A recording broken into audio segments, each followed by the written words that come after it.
This is Sean Kelly, the CarBiz coach, and I'm excited to be coming to you today out of, well, my city home office in St. Louis, Missouri. And then we got Jeff Larsen on the line here.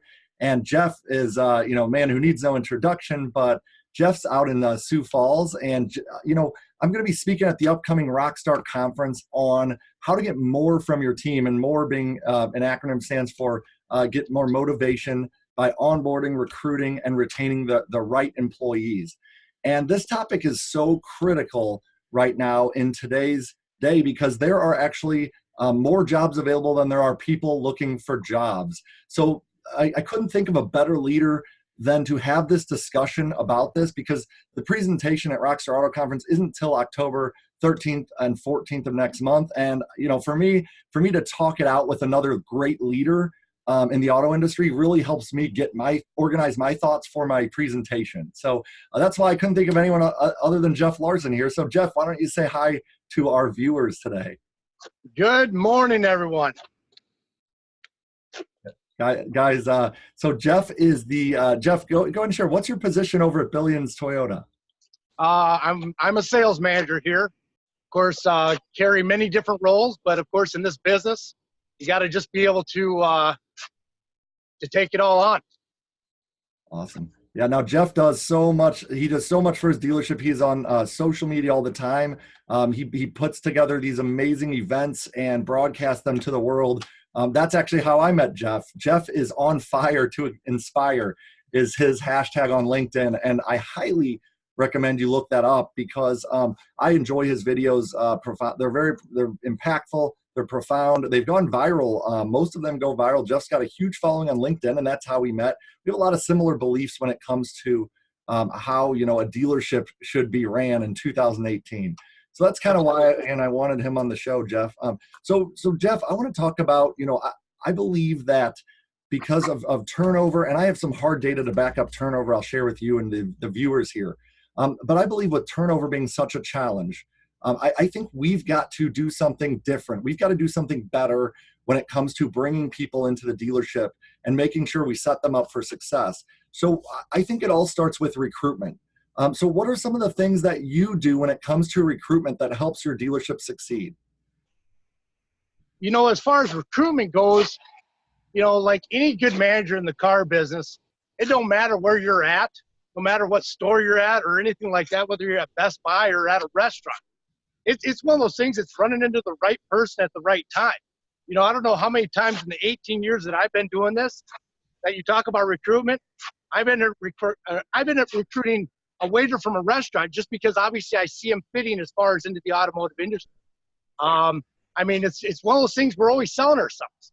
Yes, I have my own HR recruiting department within our dealership, which obviously are bringing people in which of course they're going to the different dealerships, being interviewed by the sales managers to obviously decide if they're an actual fit for that manufacturer or just obviously a fit for even selling cars. Because obviously the last thing you want to do is obviously just bring in warm bodies to hang out on the showroom floor. Yeah, absolutely. I think that so several points you mentioned here. Number one, I like how you guys have a separate department. I think at the end of the day, if you put it all on managers with all the things that they have to do every single day, it's a little bit too much. Now, they should be a part of it. They should be a part of recruitment. But I think one of the reasons that in the auto industry we hire the wrong people is because the recruitment is 100% on the managers. And the managers do one interview and they're like, this person's good enough. So then they'll, like you said, they'll bring them in, and then you've got a warm body. And you hear, I think there's a litmus test for proper recruitment at a dealership. I think when the sales team says something along the lines of, oh, they'll hire anyone with a pulse here, that's usually a sign, right? Exactly. Yep. Can't do that. Yep. And it's interesting. You also said that, it could be a waiter or waitress at a restaurant. So what I'm hearing is that, let me ask you, are you always recruiting? Do you ever turn off the recruitment faucet, so to speak?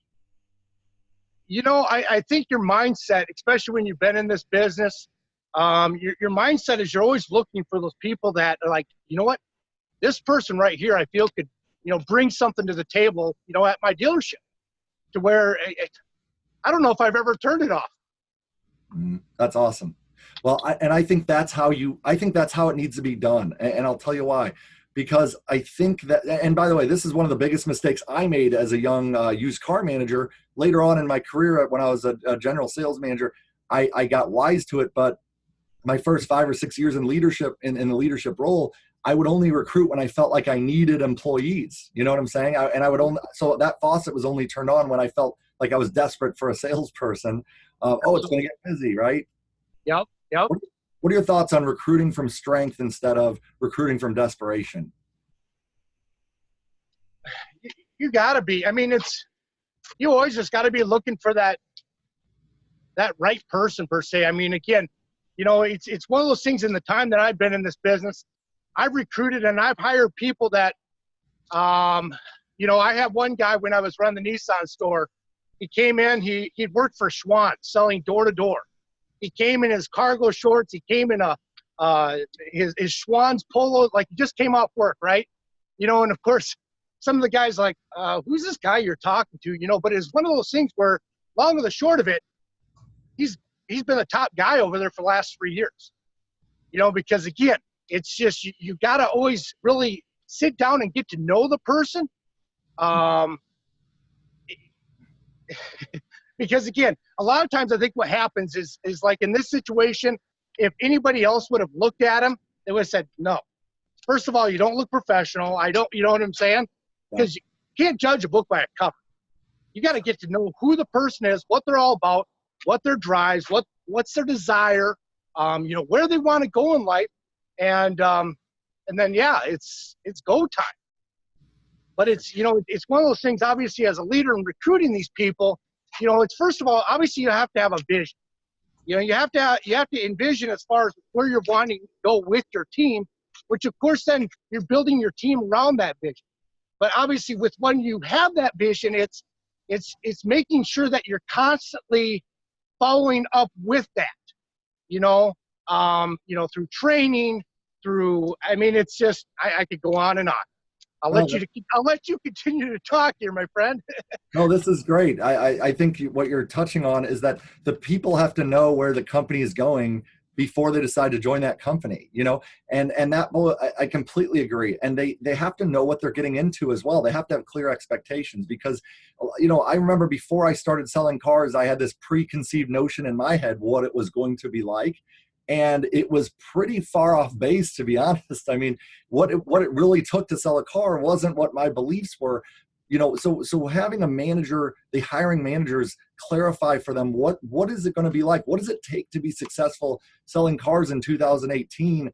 And what do you have to do on a day-to-day basis to be successful? I mean, share that with them before you bring them in. And I think sometimes you get the Schwann's guys who are extremely lucky and they do great. And then other times you bring someone in who's maybe thought selling cars was going to be like this, and it's way over in left field. And as a result, they don't succeed, So it was a great point on sharing the vision and then me adding the expectations. That way you're setting them up for success when they know what they're getting into.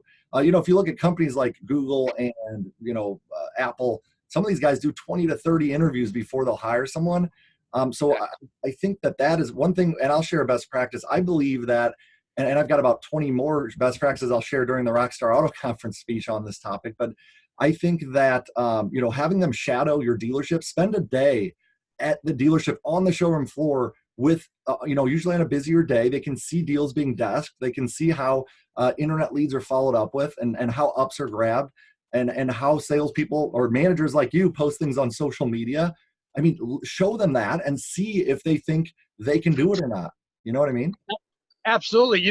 It's one of those things when I'm talking with, with a candidate, I always look at it as like when you're trying to sell a car online. All right. If you're selling a car online, especially a used car, first of all, you want to make sure I always believe that I'm going to tell everything the worst possible that it could be, to where obviously when the customer comes to pick the car up, they're like, this is great, because the last thing you want to do is obviously make it sound like, oh yeah, you're just going to come here, you're going to hang out, this and that, customer. No, you're just setting not only him up for failure, her up for failure, you're setting yourself up for failure, and in this day and world, this day and time, again, finding that right person, I mean, it's just, you just got to be upfront. You got to be straight. I mean, because, I mean, let's face it, car business is not for everybody. Right. It is, you know, to where, like I said, when I'm talking to my candidates, you know, a lot of times I hit on the tough points, you know, the things that obviously may seem like, you know, get a person almost thinking maybe this isn't for me, you know, because truly if they want it, they're going to embrace it.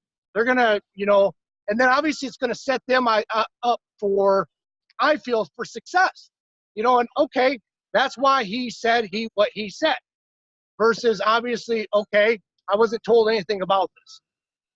Yeah, I think that, my friend, is the best mindset to have going into any sort of job interview as a manager. Is I'm not trying to sell them on working at my dealership. And that's when you come from that point, when you're recruiting from desperation, you're going to be all salesy trying to get that person to work for you. But when you're recruiting from strength, you're seeking to understand if it's a good fit. And as a result, I think that prevents you from selling the position. And I love the fact that you're trying to weed people out ahead of time by being just super candid with them. You're almost trying to talk them out of working with you because ultimately you want them to get on the bus knowing that, hey, here's some of the challenges. Here's what I'm going to have to do. I think that's a great mindset to have for recruitment. And by the way, just to get it straight, I'm one of the few training, and I don't call my company a training company, but for the sake of branding, I'll just say it. You know, I'm one of the few people that does people development for dealerships and does not recruit. In fact, I refuse to recruit because it's the opposite of what my company's mission is. And I think when you have training companies out there that also recruit, I think they're basically saying like, hey, I mean, they're getting paid on, you know, turnover. You know what I'm saying? Like they have success in dealerships' failures. So my mission, Car Motivators, by the way, is to limit turnover and prevent it from happening altogether. And I believe that happens with, again, setting those expectations and then having a proper onboarding process. And then once you onboard, then you have to have the foundation of training. And then you start taking the training to the next level through performance coaching. So let's dive into that a little deeper. But I wanted to share with the viewers that Car Motivators does not recruit because at the end of the day, I don't want to be paid on your failure. I want to be paid on your success. I want to develop the people that are already under your rooftop. I don't want to, and take them to the next level, right? I don't want to constantly be putting meat in the grinder. That's not good business, and it's not a sustainable business model. And I'll share some metrics here in a bit around that. But going back to it, I think great point, you know, on not selling the people that are interviewing for the job. So what about once they are hired, Jeff? What are some of the best practices that you've found? What's worked for some of your tenured veterans? What's helped them stick around and make it through those first 90 days? You know, of course, like within our company, we have a team trainer, you know, that obviously everybody goes through the training process before they even hit the floor, which again, that's only the first step, because when these people obviously get to the stores, that's where obviously us as managers, as leaders and all, we need to make sure that we're continuing wrapping our arms around these people and obviously encouraging, because again, continual training is so key in this business, 100%. And so as far as what, so you asked, I sort of went off base there. Ask me that question again. I'm sorry, Shane. You're wanting to know. That's okay. Yeah. So when you do bring someone on board, what helps them make it through the first 90 days? Like, what are some of the best practices that you guys do? So you've got a team trainer there that's going to start working with them right away. What else do you guys set them up for success where they, you know, they start off strong and they don't fall behind on their bills? Anything along those lines? Well, it's encouragement and involvement. Okay. Obviously, first of all, we've all made mistakes. We've all been there. Don't beat the person up. Okay. But again, that's where us as managers, being involved continuously, or like when you have somebody new come aboard, you know, having one of your veteran people that have been around for a while to have them shadow them for a few days, or, you know, just being engaged when they do talk to a customer, you know. But I think if the manager's available, I think that's the biggest key, because I think that's where they're going to learn the most, which, you know, again, so I mean, I'd say the two biggest things, again, is just encouragement and involvement with them on a constant basis is going to help them grow the best. Mm-hmm. Absolutely. Yeah. And it's almost like, it's crazy. So my coaches are spread out across the United States. I've got one in California. I've got one up in Sioux Falls, actually. So I was excited to bring my buddy Jay to the team, which you've probably seen that, Jeff. Absolutely. So going back to the recruitment side, I send these guys a 10-page list of expectations, and it either scares the heck out of them and they never talk to me again, or they get excited and I know they might be a good fit, right? Then I have this extensive onboarding process. Now, once I've kind of onboarded them for a few weeks, and they've got everything they need to know, then they go out about their business, but they're working remotely, right? So I've got to check in with them and their dealerships constantly. My project manager is always following up on those things. And at the end of the day, I think that, the showroom floor, it can feel like it's a million miles away. A salesperson's on that end of the building and the manager's on this end of the building in the tower.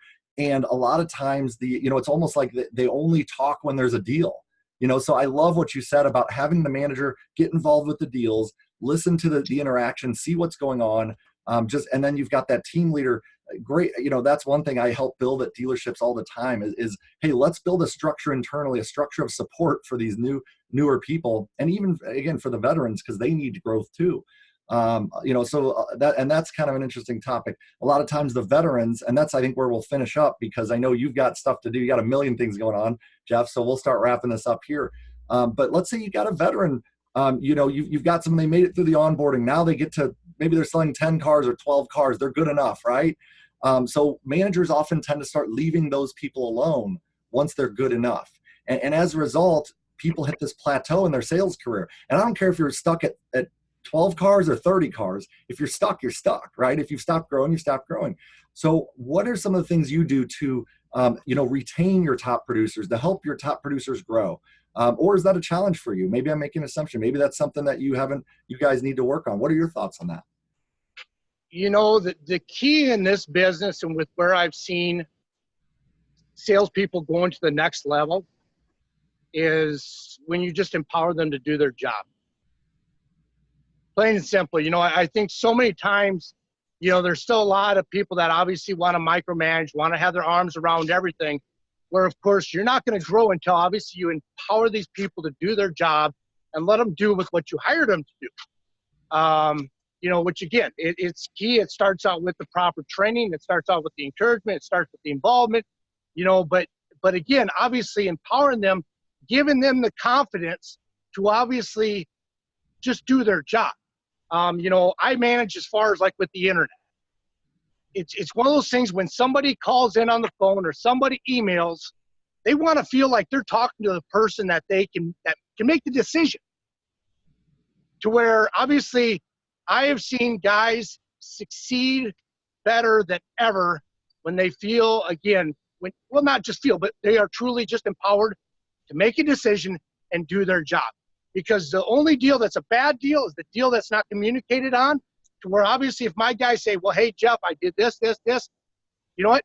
If it's ethical, if it's with what I believe in, which obviously they know what I believe in, to where I just truly feel that's what's going to take the guy to the next level, or gal to the next level. Yeah. It's empowerment. Yeah, that's a great point, and I think that communication is one of the 4 pillars of an extremely successful dealership, if it's really strong. And a lot of times the communication, there are barriers because of what you mentioned earlier, right? They come to the desk, there's disrespect there. They feel like, man, they're fearful to communicate what's going on or where they're at in the deal or some of the challenges they're having. And if they can't communicate with the manager, then bottom line, how can they get better? So I think that is step one. And then once, that's safe to say, is that they need to be empowered to think for themselves, make their own decisions. I think managers, and I kind of went off on this tangent on Auto Dealer Live one day, but managers rob their people of their ability to solve problems and come up with ideas and sell on their own when they're constantly micromanaging and taking it over. You know what I mean? Like the more you try to control something, the more you're going to have to do. So managers, if you want to take a ton of stuff off your shoulders, here's a tip: empower, like Jeff said, empower your people. I call it creating autonomy, autonomous car salesmen. We talk about autonomous cars all the time, but how about some autonomous car salespeople, ones that make smart decisions because you've trained them up and you've coached them up right, and they're making good decisions for the company. They're putting the company first. And I think that's safe to say. I think along with autonomy, right? I think, how many times have you heard a veteran salesperson say, every time I go to training, I get like one or two things out of it? Have you heard that? Yes, absolutely. That's because, and I'll tell you why that happens, Jeff. That happens because salespeople, I've been through training a bajillion times. Once they're veterans, they've been through it, right? So they have to watch an entire day's worth of training to take away one or two things. That's why performance coaching has to come into the mix. That's why Car Motivators bring it. My mission is to bring coaching to the car business, because I've seen the impact that coaching veterans and tenured employees has on them. Okay, a 20-car sales manager, a sales manager who sold 20 cars a month can't train a 20-car salesman to sell 40 cars a month, but he can coach him there. You know what I'm saying? And that's a matter of sitting down and finding out where they need guidance, where they need help, and being able to. So what are your thoughts on that? Do you think there's an opportunity in our industry to take on more of a coaching role versus, take training to the next level through coaching? Absolutely. It's one of those things where I feel like at times, especially, your veterans per se, to where obviously when you have your sales manager meetings and stuff like that, they've heard it before. Here's my manager talking about this again, that again, whatever. To where obviously getting somebody else involved, such as almost like a TO, to where, again, a coach or whoever it might be, their ears might perk up a little bit more, to where, again, they might take in some more stuff that maybe their manager's already saying. But obviously, just because it's that guy versus this new guy, I just think it's so important for almost like a TO of sales training. 100%. Yep. And you make it's their agenda. It's not yours anymore. When you're training someone, it's your agenda. This is what we're going to train on. When you're coaching, it's, hey man, what do you want to focus on today? What would be most valuable for you? Those are some of the questions. And when you do that, you not only help your veterans get better, but you help retain them as well. And I think there's a lot of other factors that come into retention, such as there's 10 core employee motivation needs. I'm going to share that at the Rockstar Auto Conference. There's the 4 C's of leadership. I'm going to share that at the Rockstar Auto Conference. So bottom line is this, man. We could talk. You and I, we could probably talk about this all day. And by the way, I want to thank you for all the value you've brought to this discussion, brother. It's an honor having you on here, and I can't wait to share this with our followers on LinkedIn. What are your thoughts? It's been awesome. This is how I love to start my morning out. Obviously out making my morning walk of the dealership here and talking to a great person like yourself, Sean, is just it is an honor, my friend. It's great. Awesome, brother. Well, listen, we'll sign off here in just a second, but because I know you got stuff to do and I've got to jump on to my first coaching call today. So any last words of wisdom when it comes to motivating, onboarding, training, recruiting, and retaining people for your dealership? It's just like with what I hit on the end there, Sean, it's really, you'll get the best out of your people when obviously you do the right things from the get-go, the training, the proper training, the encouraging, but really it comes down to empowering. Again, I think sometimes, managers almost become fearful of their guys becoming too good, if that makes sense, to where obviously they start, okay, why, isn't that what we're here to do? I mean, I'm a big guy from, bringing my people up, as far as within our company. I mean, that's what we believe in here. And so again, it's just empowering your people to do their job. And from there, the growth will happen. I truly feel that. Something I'm very passionate about. That's awesome, buddy. Well, I've never met a sales manager yet who got fired for making a bunch of 25 car salespeople work for him. Never met anyone who got fired for that. There's nothing. I hear you there, my friend. There's nothing to be fear. I'm with you, man. No, there's managers. There's nothing to be fearful about developing your people. And by the way, this topic is so important right now. I promised you I'd share some metrics, and I will. So I did a case study for 30 dealerships that I coach and work with for one of the CRM companies I coach, and I measured what I call it green pea profit loss. But what it boiled down to is that when you bring in a new person to your dealership, and it doesn't matter if it's a green pea or someone that sold cars elsewhere, I couldn't tell the difference. But what I found was that they wait on almost 40% more opportunities than a tenured veteran. For some reason, they take more opportunities unless you have some sort of up system. And they also end up closing at almost 40% less. So for the first 6 months anyway. So what that means is that whenever you assimilate a new person into your culture, it is an expense, okay? And the managers have to invest so much time. And at the end of the day, if you're constantly doing that because the bottom 20% is churning at your dealership, it's costing you so much money. So this topic is critical, and I highly recommend, my friends, you can come see me speak on this topic along with 15 other keynotes at the Rockstar Auto Conference, October 13th and 14th in Las Vegas, Nevada. If you use code SK10, you get a big discount on the tickets, code SK10. So anyway, Jeff, thank you again for sharing with me, brother. You have an amazing day, my friend. God bless you. And let's chat again soon. Sounds great. Thank you, Sean. All right, brother. Take care, my friend. Talk soon.